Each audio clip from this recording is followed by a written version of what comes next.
I'm Sadie. And I'm Sharon. Okay, let's talk about something that actually matters. Your vote, Your voice, and all the barriers that get in the way. Welcome to Save the Polls. Woohoo! We are a student-run civic engagement organization based right here in Virginia, and we are on a mission.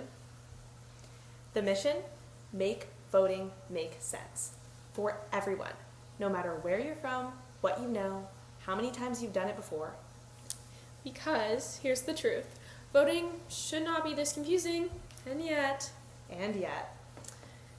there is misinformation everywhere.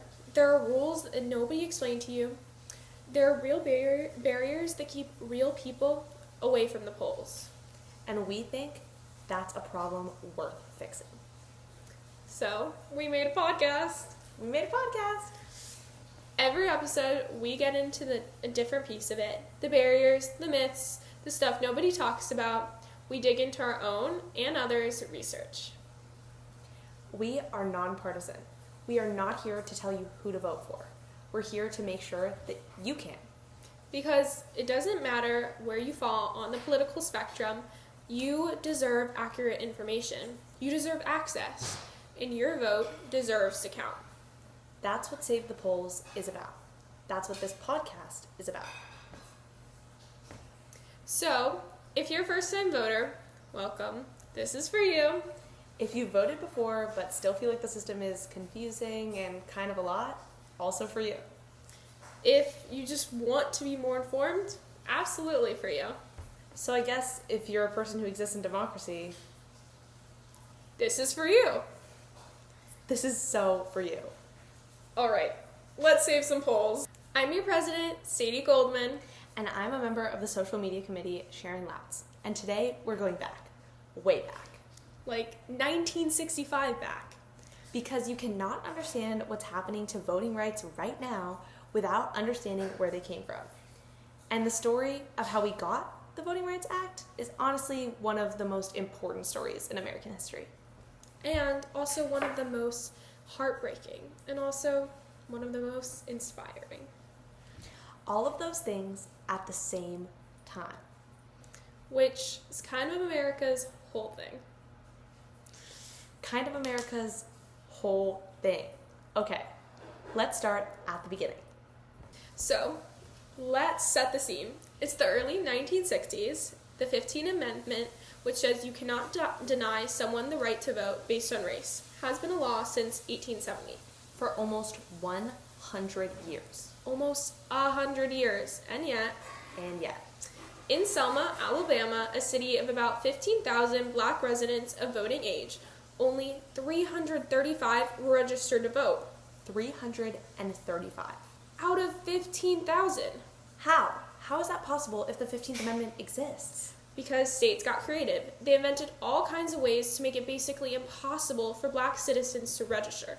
Literacy tests, poll taxes. We're not talking like a simple reading test. No, we're not. Election officials would make black voters recite the entire Constitution or explain the most complex provisions of state law, tasks that most white voters couldn't have done either. But white voters weren't being asked.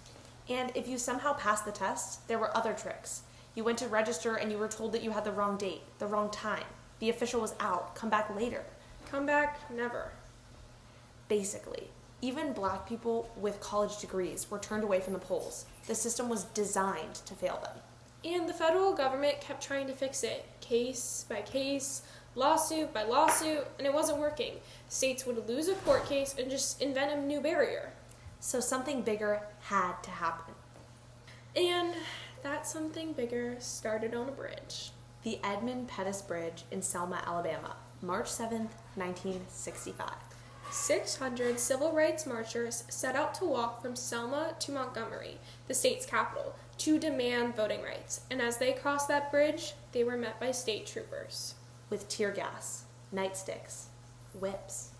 On peaceful marchers, on a bridge, on national television. And that last part, the television part, changed everything. People across the country watched it happen in their living rooms, and they were outraged. Citizens from all over the country traveled to Alabama in support. Eventually, 25,000 people, led by Dr. Martin Luther King Jr., completed that march to Montgomery, this time protected by federal troops. And 8 days after Bloody Sunday, President Lyndon Johnson went before Congress and announced that he was going to pass a federal Voting Rights Act. And in that speech, this is the part that gets me. He used the words, quote, "We shall overcome," end quote, the rallying cry of the civil rights movement, said by the President of the United States to a joint session of Congress. That's a moment. That's a moment. And on August 6, 1965, less than 5 months after Bloody Sunday, President Johnson signed the Voting Rights Act into law. Johnson called it a, quote, triumph for freedom as huge as any victory ever won on a battlefield. And the impact was immediate. By the end of 1965, 250,000 new black voters had been registered. That's how fast things changed when the barriers came down. Okay, so let's talk about what the law actually said, because this is important for understanding what's been chipped away since. Right. So the Voting Rights Act did a few key things. First, it banned literacy tests and poll taxes nationwide. Gone. Just gone. No more recite the Constitution to vote.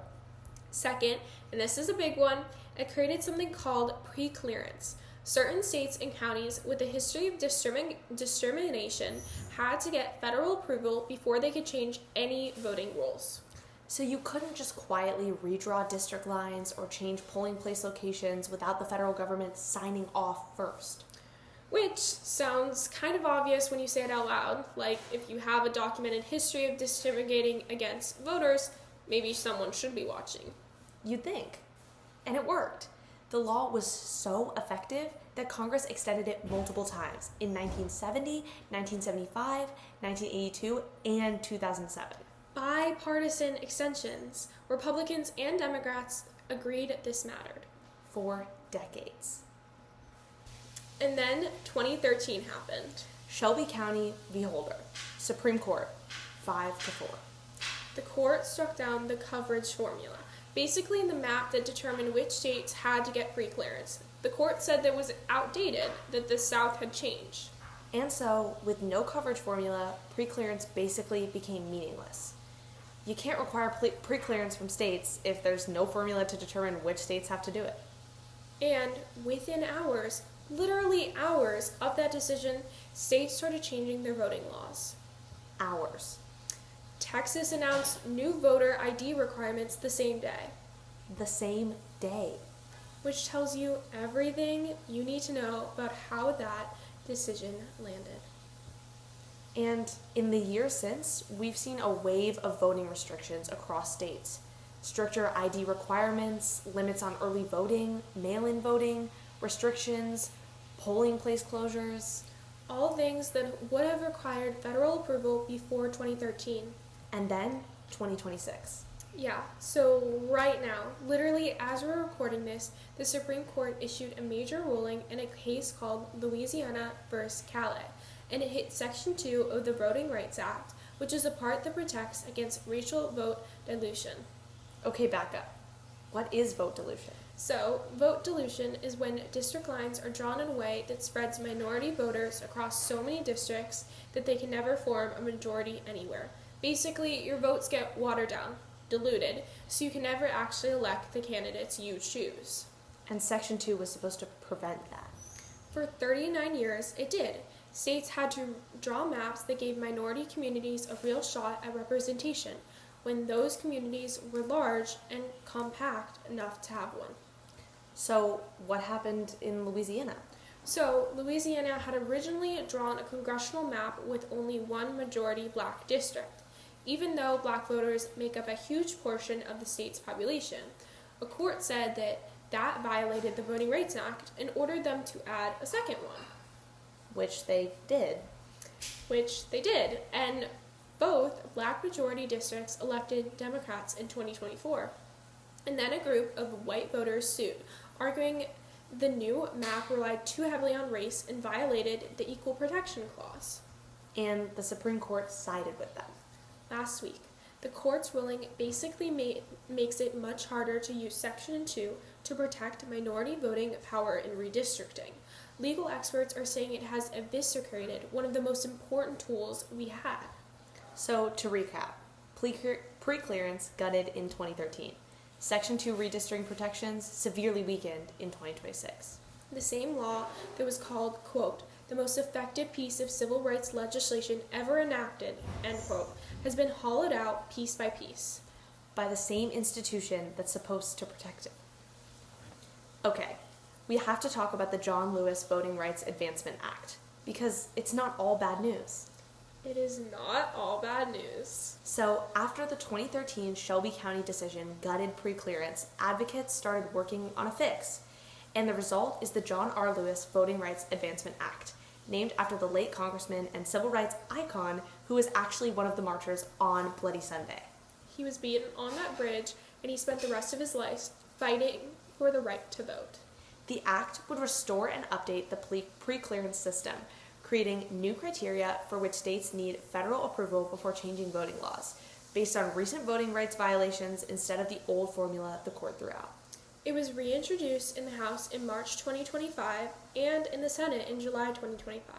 It hasn't passed, but it exists. People are fighting for it.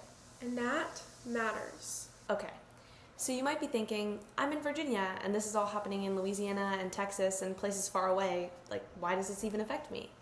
A few reasons. First, Supreme Court decisions don't just affect one state. When the court weakens Section 2 or guts pre-clearance, it changes the rules everywhere. The legal landscape that governs your vote is national, even if the cases that shape it happen somewhere else.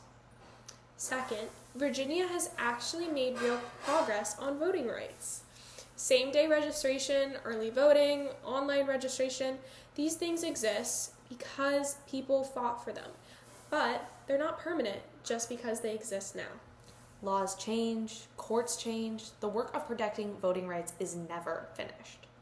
And third, the history of the Voting Rights Act is a story about what happens when ordinary people demand change loudly enough that the government has no choice but to respond. 600 people walked across a bridge. The whole country watched, and Congress passed landmark legislation within 5 months. 5 months. That's the power of showing up. Which is exactly why we're here. Okay, let's land this. Today, we went from 1965 all the way to right now. From Bloody Sunday to the Supreme Court decision that came down last week.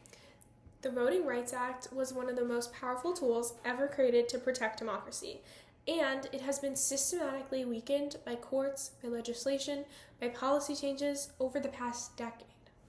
That's the honest truth, and we think you deserve to know it. But here's the other honest truth. Every expansion of voting rights in this country, the 15th Amendment, the Voting Rights Act, same-day registration, early voting, every single one came because people organized, people marched, people voted. The system responds to pressure. It always has. So, learn this history, share it, know what's at stake, and then show up. We're Save the Polls, share this with someone who needs it, and if you're not registered, go do it. Literally right now. We'll wait. We won't wait. The episode is over. Let's save democracy. Let's save democracy.